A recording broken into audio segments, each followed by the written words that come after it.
Good morning बच्चों। आज हम अपना चैप्टर स्टार्ट कर रहे हैं, the living and the non living. पीछे के जो जो दो चैप्टर हैं वो हम बाद में करेंगे। अभी हम ये वाला चैप्टर स्टार्ट कर रहे हैं, दैट इज चैप्टर नंबर 7। इसमें क्या होता है, the living and the non living के बारे में हम पढ़ेंगे। लिविंग चीजें क्या होती हैं, जो कि जिंदा चीजें होती हैं, जैसे कि आपके आसपास हैं, आप हो, इंसेक्ट हैं, एनिमल्स हैं, वो सारी चीजें क्या हैं, लिविंग थिंग। और नॉन लिविंग थिंग क्या होती हैं, जैसे जो टेबल है, चेयर है, बेड है, these all are the non living thing, जो मूव नहीं कर सकती, जो कोई एक्टिविटी नहीं कर सकती, वो सारी चीजें क्या हैं, नॉन लिविंग थिंग। नाउ अब हम इसमें क्या करने वाले हैं, इस चैप्टर में हम ये देखेंगे कि एक्चुअली में लिविंग थिंग कौन सी होती है, जो क्या क्या चीजें परफॉर्म, जो क्या क्या एक्टिविटी परफॉर्म कर सकती हैं, वो कौन कौन सी होती हैं लिविंग थिंग, और वो कैसे अलग हैं नॉन लिविंग थिंग से। जिन चीजों में जान नहीं है उन चीजों से वो कैसे अलग है। और describe the characteristics of living organism, और जो लिविंग ऑर्गेनिज्म है उनकी कैरेक्टरिस्टिक्स, उनकी विशेषताओं के बारे में हम पढ़ेंगे। You must have seen the animal such as dog, cat and cow. ठीक है, हमने सबने देखे हुए हैं, कैट भी देखा हुआ है, डॉग भी, ठीक है, काउ भी। ये सब क्या है, ये सब सब के सब एनिमल्स हैं जो कि मूव करते हैं, ठीक है, जो कुछ ना कुछ एक्टिविटी करते हैं। तो ये क्या है, what is common among these, इनमें क्या कॉमन है। डॉग अगर देखें तो वैसे तो कैट से अलग दिखता है, काउ से भी अलग दिखता है, लेकिन कुछ तो इनमें कॉमन है। ठीक है, इनको हम सब, इन सब को हम एनिमल्स क्यों बोलते हैं। ठीक है, and is there any way in which these animals are similar to plant, क्या ये जो एनिमल्स हैं ये प्लांट से भी मिलते जुलते हैं। Do we have anything in common with these organism, क्या हमारे बीच में और प्लांट्स के बीच में कुछ ऐसा है जो कि एक जैसा है। ठीक है, मतलब प्लांट्स और हम, काउ, डॉग, जितने भी एनिमल्स हैं वो सब, और हम क्या है, हम सब हैं लिविंग थिंग, मतलब हमारे अंदर क्या है, जान है। अगर हम कपबोर्ड, बोर्ड और आपके घर पे जो डोर है उससे कंपेयर करके देखें तो हम सब क्या हैं, we all are living thing, we all are living thing. Now things around us, हमारे चारों तरफ जो चीजें हैं उनमें हमें क्या क्या देखने को मिलता है। ठीक है, सबसे पहले the presence of life on earth is unique attribute of the planet, कि अर्थ के ऊपर लाइफ है, ये एक बहुत बड़ा एट्रीब्यूट है, यूनिक एट्रीब्यूट, एक बहुत खास विशेषता है, किसकी, हमारे प्लैनेट की। We see a variety of living organism around us, हमें हमारे चारों तरफ बहुत सारे लिविंग ऑर्गेनिज्म देखने को मिलते हैं। ठीक है, वे large number of living organism हम डेली देखते हैं, मॉस्किटो, हाउस फ्लाई, ठीक है, insect, cow, dog, animals, flowers, plants. ठीक है, ये सब क्या है, these all are the living things. These organism not only interact among themselves but also with their surrounding environment। ठीक है, वो सिर्फ किससे, अपने एनवायरमेंट से बात, मतलब वो they not only interact among themselves, मतलब जो हम लोग, जैसे हम हैं, हम सिर्फ आपस में ह्यूमन बीइंग ही तो एक दूसरे से जुड़े हुए नहीं है, हम अपने एनवायरमेंट से भी जुड़े हुए हैं, कि बाहर कैसा एनवायरमेंट है, आसपास का एरिया किस तरह का है। The environment also consists of several non-living component।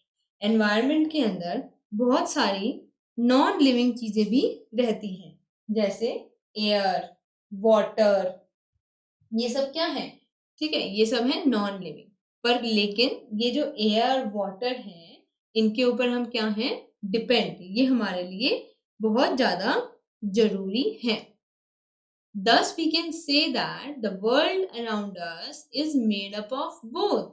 तो इसीलिए हम कह सकते हैं कि जो वर्ल्ड है, जो लाइफ है, वो किससे बनी हुई है, दोनों चीजों से, लिविंग थिंग्स से भी एंड नॉन लिविंग थिंग्स से। ठीक है, वो लिविंग थिंग्स से भी बनी हुई है और नॉन लिविंग थिंग्स से भी बनी हुई है। We see a variety of thing around us, हमें बहुत सारी चीजें देखने को मिलती हैं, जिसमें कुछ चीजें लिविंग थिंग होती हैं, कुछ नॉन लिविंग थिंग, जैसे कि डॉग्स, प्लांट्स, यू, आप लोग, योर टीचर, ठीक है, एंड द बर्ड्स, जो बर्ड्स हैं, ये सब क्या हैं? लिविंग बींग्स, ये सब जिंदा चीजें हैं। एंड फैंस, आपके पास क्या रहता है? फैन रहता है, फैन, पंखा, विंडो, आपका हाउस, आपकी cycle, these are the non living things. ये सारी क्या है? Non living things. All living organism for certain period of time, सब all living organism live, सब जो लिविंग ऑर्गेनिज्म है उनका मतलब दे लिव, उनका जिंदा रहने का एक पर्टिकुलर टाइम होता है। जैसे कि जैसे हाउस फ्लाई या मॉस्किटो है, वो कुछ मंथ और डेज के लिए ही जिंदा रहते हैं, ठीक है। जैसे डॉग है, वो 18 ईयर्स के लिए जिंदा रहता है। ह्यूमन बींग है, उनकी अलग अलग एज होती है, किसी की 100 ईयर्स हो गई, किसी की 60 ईयर्स, किसी की 30 ईयर्स, तो सबकी एक डेफिनेट एज होती है, उसके बाद वो क्या हो जाते हैं? डेथ। तो this period as their life span, मतलब उनके बर्थ से लेके और जब तक उनकी डेथ वाला जो दिन है, मतलब वो टाइम तक उनका जो पीरियड है उसको क्या बोलते हैं? लाइफ स्पैन, मतलब उनकी जिंदगी कितनी थी? 10, उनकी जिंदगी 60 ईयर्स की थी, उनकी जिंदगी 40 ईयर्स की थी, ठीक है। तो ये क्या होती है? लाइफ स्पेन का मतलब है उनकी जिंदगी, कितने ईयर्स की उनकी जिंदगी थी। लिविंग ऑर्गेनिज्म आर बॉर्न, जो लिविंग थिंग होती हैं वो बॉर्न, वो पैदा होती हैं, दे ग्रो, फिर वो बढ़ती हैं, चेंज देयर शेप, धीरे धीरे उनकी शेप में क्या आता है? चेंज आता है। जैसे आप छोटे थे, फिर आप धीरे धीरे बड़े हो रहे हो, ठीक है, तो इस तरह से शेप में क्या आता रहता है? चेंज आता रहता है। एंड साइज, और साइज भी क्या रहता है? बढ़ता रहता है। जैसे जैसे एज बढ़ती है वैसे वैसे साइज भी इंक्रीज होता रहता है। And finally die, and one day come,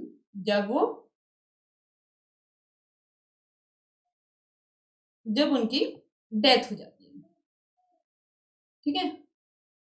The Jurapa oak tree in California is the world's oldest tree.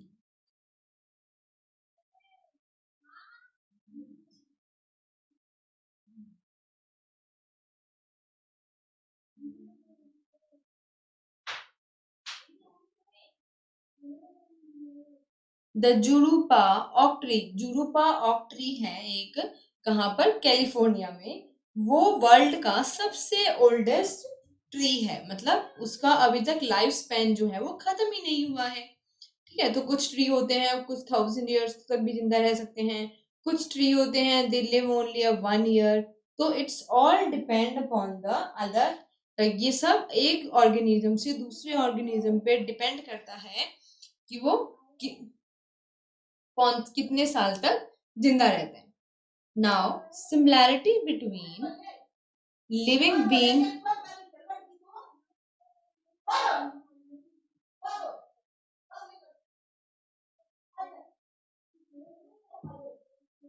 and non-living things. Similarities between living being and non-living things. How would you classify something as living beings or non-living things? हम कैसे classify करेंगे कि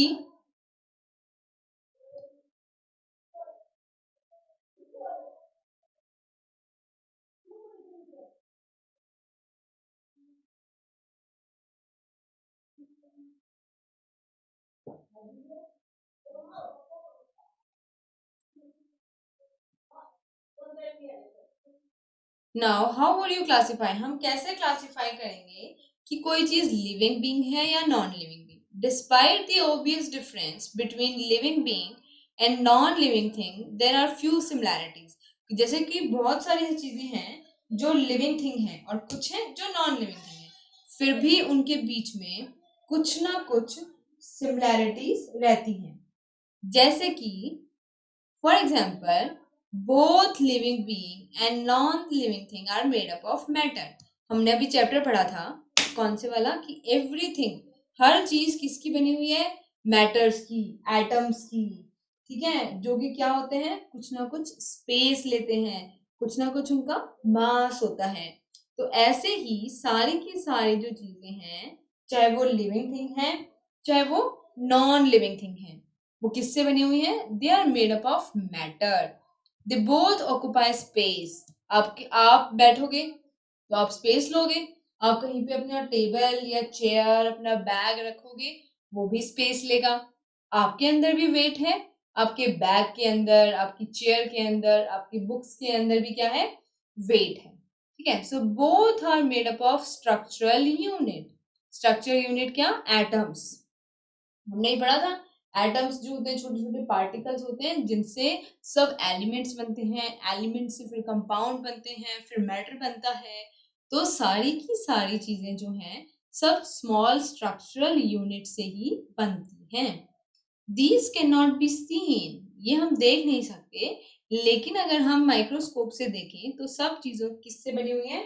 छोटे छोटे particle से बनी हुई है।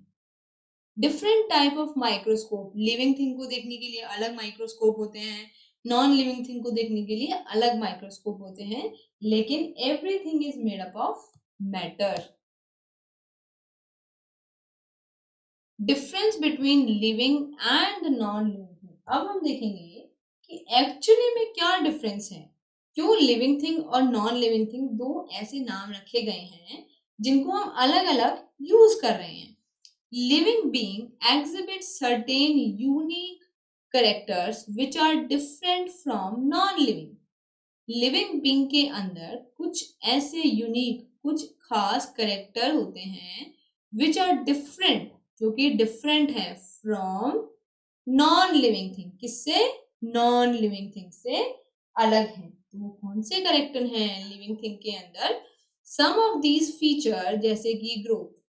आप अपने घर में टेबल लेके आए, आपने टेबल अपने साइज का बनवाया, वो बड़ा तो नहीं हो जाएगा थोड़े दिनों बाद, लेकिन अब आप 4 इयर्स के हो, फिर आप 5 इयर्स, फिर 6 इयर्स, और फिर धीरे धीरे आपकी क्या हो रही है? हाइट इंक्रीज हो रही है, ग्रोथ। ठीक है। न्यूट्रिशन, न्यूट्रिशन मतलब आपको खाने, अच्छा दिखने के लिए खाना चाहिए, ठीक है, मतलब हेल्दी रहने के लिए। पर आपके घर में जो टेबल है या आपका बैग है, आपकी बुक्स हैं, उनको तो खाना नहीं चाहिए। मूवमेंट, मूवमेंट जो लिविंग थिंग होती हैं वो क्या करती हैं? मूव करती हैं।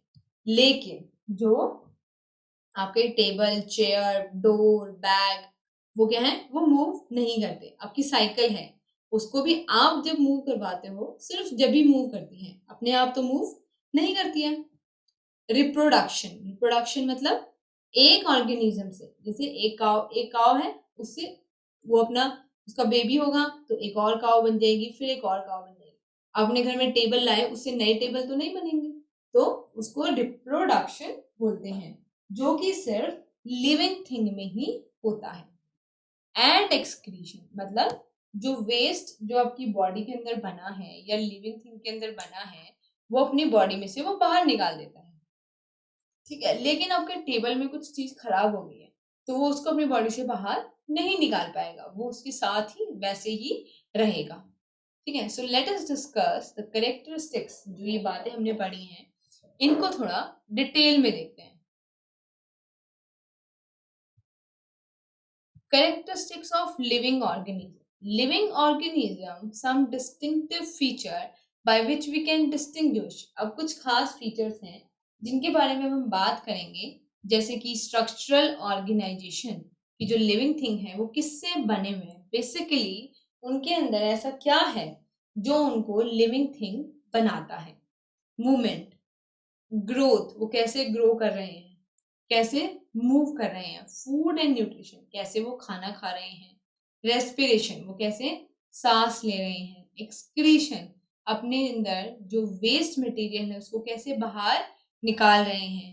रिप्रोडक्शन, कैसे एक मच्छर से आपके घर में बहुत सारे मच्छर हो जाते हैं, है ना, क्योंकि वो लिविंग थिंग है। ठीक है, कैसे फिर धीरे धीरे जो है रिप्रोडक्शन मतलब एक ऑर्गेनिज्म से नए ऑर्गेनिज्म आते हैं। डेफिनेट लाइफ स्पेन, मतलब क्यों, मतलब ऐसा होता है कि इतना ही लाइफ स्पेन है। डॉग जो है मैक्सिमम 18 ईयर्स ही जिंदा रह सकते हैं, मच्छर कुछ डेज के लिए ही जिंदा रह सकते हैं। तो ऐसा क्यों है? रिस्पॉन्स टू स्टिमुलाई, मतलब अगर जो लिविंग थिंग है रिस्पॉन्स, मतलब वो अगर आप उसको कोई चीज उसको टच होगी या कुछ और करेगा तो वो उसको रिस्पॉन्स करता है, बाहर से उसको कुछ स्टिमुलाई मिलेगा या कुछ चेतना मिलेगी तो वो उसको रिस्पॉन्स करेगा। कैसे? सबसे पहले हम करेंगे the structural organisation is that your house is made up of wall. ठीक है, हमारा हाउस किसके बना होता है? वॉल से बना होता है। वॉल के अंदर क्या लगी होती हैं? ब्रिक्स लगी होती हैं, ईंटें लगी होती हैं। तो bricks are there for the smallest, सबसे छोटा पार्ट क्या हो गया हमारे हाउस का? ब्रिक्स।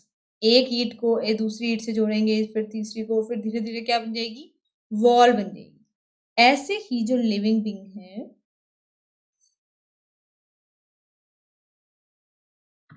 वो किससे बने हुए हैं? Sales. These cells divide further to form new cells। ठीक है, ये सेल्स जो हैं ये डिवाइड करते हैं टू फॉर्म न्यू सेल्स, नए सेल बनाने के लिए। सो अ सेल इज अ बेसिक, तो एक सेल से दूसरा सेल तीसरा सेल जुड़ते हैं और फिर क्या बनता है? एक ऑर्गेनिज्म। तो सेल क्या है? बेसिक बिल्डिंग ब्लॉक, मतलब हमारी बॉडी का बेसिक ब्लॉक है। ठीक है, स्ट्रक्चरल यूनिट है जो हमारी बॉडी का स्ट्रक्चर बनाता है, हमारी बॉडी को सही से बना के मेंटेन रखता है। ये काम कौन करता है? ये काम करता है cell. All function necessary to maintain life take place inside a cell। ठीक है, जितने भी जरूरी फंक्शन हैं, चाहे आपकी बॉडी के अंदर 100 सेल हैं और चाहे एक सेल है किसी ऑर्गेनिज्म के अंदर, चाहे 10 सेल हैं, सबके सेल के अंदर जितने भी नेसेसरी फंक्शन हैं एक लाइफ को मेंटेन रखने के लिए वो चलेंगे। That is why cell is also known as, इसीलिए सेल को क्या बोलते हैं? Basic fundament functional unit of life. जो सेल है वही फंक्शनल यूनिट है, मतलब वही हमारे बॉडी की देख रेख करती है। किसी की बॉडी, किसी भी लिविंग ऑर्गेनिज्म की बॉडी को देख रेख कौन करता है? लाइफ की। दैट इज फंक्शन कौन करता है, काम कौन करता है? सेल। अगर जो आपके सेल्स हैं बॉडी के अंदर, अगर वो सही से काम नहीं करेंगे तो पूरी बॉडी धीरे धीरे क्या होगी? डिस्ट्रॉय हो जाएगी। So based on the number of cell, either unicellular और मल्टीसेलुलर। यूनि का मतलब होता है वन और मल्टी का मतलब होता है बहुत सारे। तो on the basis of number of cell, कि कितने सेल प्रेजेंट हैं एक ऑर्गेनिज्म के अंदर, अगर एक प्रेजेंट है, एक सेल से ही पूरा ऑर्गेनिज्म बना हुआ है, तो उसको हम बोलते हैं यूनिसेलुलर या फिर सिंगल सेल्ड ऑर्गेनिज्म। ये जैसे कि amoeba, paramecium, bacteria, east, algae, ये सब क्या है? जैसे ये अमीबा है, ये पूरा एक सेल है और यही सारे काम करता है। ये पूरा एक ऑर्गेनिज्म है जो एक सेल से बना हुआ है। ठीक है, कुछ ऑर्गेनिज्म होते हैं जो दो या दो से ज्यादा सेल से बने होते हैं, मल्टी सेलर। अब हम अपनी बॉडी को अगर देखें तो हमारी बॉडी में बहुत सारे क्या प्रेजेंट है? सेल्स प्रेजेंट है। ठीक है, तो हम क्या है? Multi cellular. ऐसे ही एंट है, ठीक है, डॉग है, ह्यूमन है, प्लांट्स हैं, एलिफेंट्स हैं, ये सब क्या है? मल्टी सेलुलर ऑर्गेनिज्म, मतलब एक दो से ज्यादा सेल से बने हुए ऑर्गेनिज्म। जो बड़े ऑर्गेनिज्म होते हैं या larger is the number of cell present in its body, मतलब जो बड़े ऑर्गेनिज्म हैं उनके अंदर एक से ज्यादा सेल होते हैं। वो सेल एक जैसे भी हो सकते हैं कुछ ऑर्गेनिज्म में, मतलब कुछ ऑर्गेनिज्म जो होते हैं जो वाटर वगैरह में रहते हैं उनमें एक ही टाइप के सेल होते हैं, लेकिन हमारे अंदर या किसी और ऑर्गेनिज्म के अंदर अलग अलग टाइप के सेल प्रेजेंट होते हैं। For example, dog has more cell in its body then a frog. Frog का साइज छोटा है और डॉग का साइज बड़ा है, तो डॉग के स्टमक में जो सेल हैं वो ज्यादा होंगे as compare to frog. Frog की लेग्स भी छोटी हैं, तो जो फ्रॉग्स की लेग्स की जो सेल हैं वो कम है किसकी लेग से, डॉग की लेग से। while elephant has more cell in its body, largest animal land animal कौन है, लैंड एनिमल एलिफेंट। सबसे ज्यादा सेल भी किसके में प्रेजेंट है, elephant. Cell can be observe, cell को सिर्फ हम माइक्रोस्कोप के अंदर ही देख सकते हैं। जब हम स्कूल में आएंगे तो हम माइक्रोस्कोप के अंदर अब सेल्स को एक बार देखने की कोशिश करेंगे, जो कि हमें कैसे दिखाई देते हैं, इस तरह से ही, जैसे दीवार में ईंटें होती है ना छोटी छोटी, इसी तरह से हमारी बॉडी के अंदर भी छोटे छोटे सेल्स उस ब्रिक वॉल की तरह ही दिखाई देते हैं। ठीक है, बस इनकी शेप जो है थोड़ी थोड़ी अलग होती है, किसी की अलग, कोई सेल अलग होता है, कोई सेल अलग। रॉबर्ट हुक एक ऐसे साइंटिस्ट थे, फिलोसोफर भी थे, आर्किटेक्ट भी थे, जिन्होंने सबसे पहले सेल के बारे में बताया कि जैसे एक जो वॉल है वो ब्रिक से बनी रहती है, ऐसे ही जो लिविंग ऑर्गेनिज्म है वो भी किससे बना होता है, सेल से। एक जो लिविंग ऑर्गेनिज्म है वो भी किससे बना होता है, सेल से ही बना होता है। ठीक है, तो ऐसे ही अलग अलग रॉबर्ट हुक ने उन्होंने माइक्रोस्कोप के अंदर देखा कि कैसे जो ऑर्गेनिज्म है उनके अंदर एक छोटे छोटे कंपार्टमेंट्स, छोटी छोटी ब्रिक्स हैं, जिससे एक पूरी बॉडी बन जाती है बॉक्स की तरह।